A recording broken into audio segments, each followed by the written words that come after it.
موشک چهارم بالا سر این ورزشگاه عمل کرده. 20-25 تا دختر بچه داشتن والیبال بازی میکردن، صدای موشک اول و دوم و سوم که میشنون غریزی میزنن بیرون. 2-3 تا جا میمونن. بیا حالا جلوتر بهت میگم.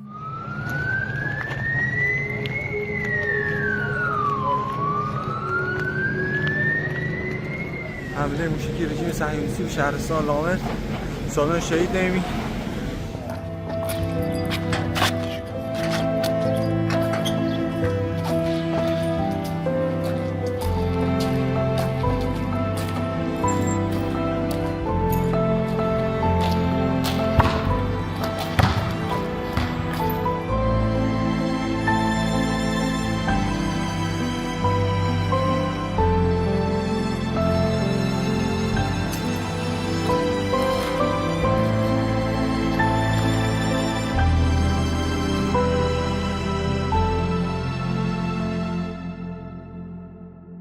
دخترها فرار میکنن از این در برن بیرون. 2 نفر جا میمونن، هلما و الهام. 10-12 سالن. همینجا گیر میکنن، ترکش میخورن، شهید میشن. بیا اینجا رو، بیا اینجا رو بگیر.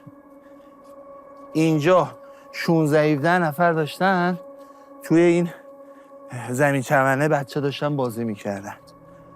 اینا هم صدا میشنون شروع میکنن به سمت در فرار کردن. این خونه های ریخته شده خونه های هموطنان ماست که امروز توسط موشک های اسرائیل و امریکایی مورد اصابت قرار گرفتن.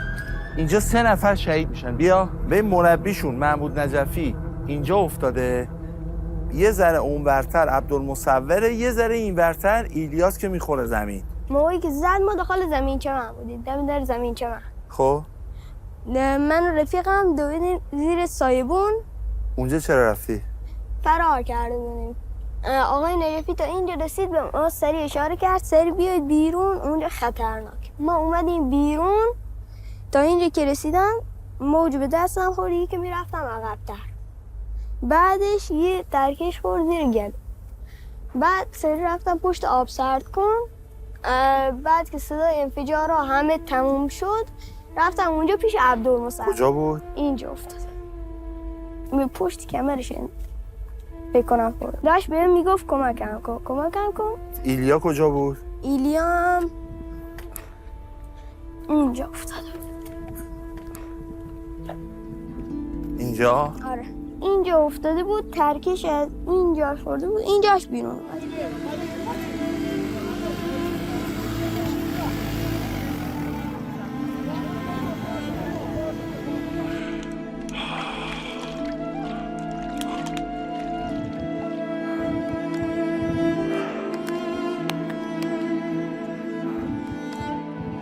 پشت اینجا یه مدرسه است، مدرسه دبستانیه.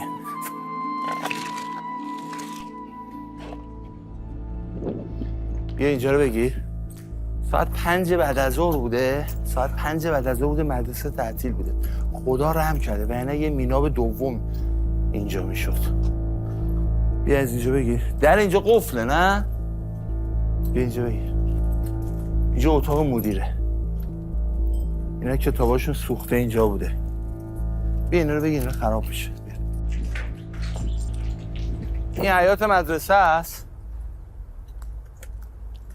این حیاط مدرسه است. پشت اینجا بسیجه. بیا اونجا الان ساختمون بسیجه. خب ببین یه زمین خالیه، همون ساختمون 2 طبقه است.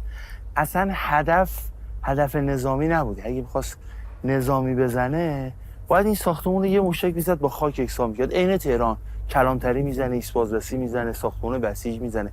اینجا نخواسته بزنه. خب هدف هم ترور نبوده، چون اگه می‌خواست مثلا یکی رو هم ترور کنه، حالا اینجا که اصلا فرمانده بسیج اینجا یه سرهنگ 2، یعنی رده نظامی بالایی نیست. ولی اگر هم می‌خواست ترور کنه باید دوباره یه موشک میزد اینجا.